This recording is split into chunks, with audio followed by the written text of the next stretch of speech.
Now let's take a look at this figure 23-19. But before we get into it, let's review what's given. The service conductors is a 400 kc mil THWN copper conductors. The overcurrent device now is selected in size from 230.90A, and the conductors are sized from 230.42A1 and A2. Now the feeder overcurrent protection device is sized by 215.3, and the conductors 215.2A1A.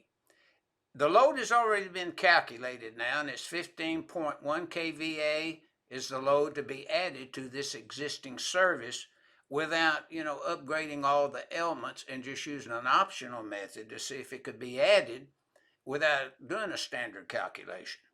Now, 220.12 of the code, the informational note says we just figure power factor at 100% until we know if it's different, and it's a problem. So that's what we're doing. We don't have a voltage drop problem.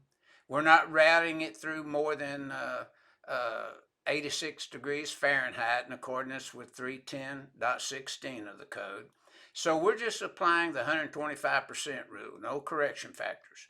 Now, the existing service panel, 78.4 kVA load is the existing demand that the utility has given at 208 volt, three-phase, four-wire system. And we use 360 volt for the three-phase. That's 208 times the square root of 3, and we just use 360.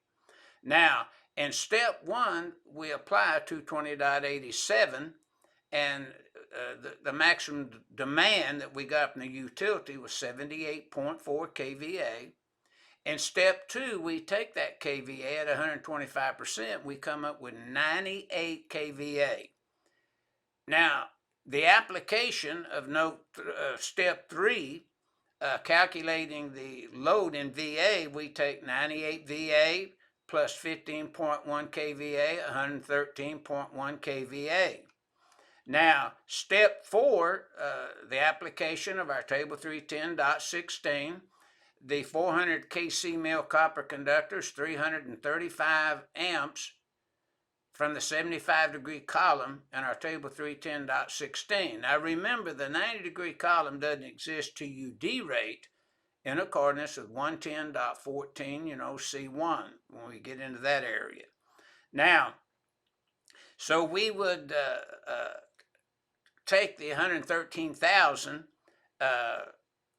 1.1 kVA times 1,000, we come up with 113,100. We take that total VA now and divide it by 208 volt times the square root of 3. We come up with 314 amps. Now we compare. We take the 400 kc mil, 335 amp.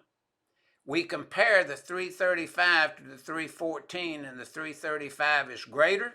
So that load that was calculated, a 15.1 kVA demand load, can be added based upon this demand calculation without running a standard calculation to size those service entrance conductors, which I can assure you will usually always require an upgrade of service conductors and service equipment.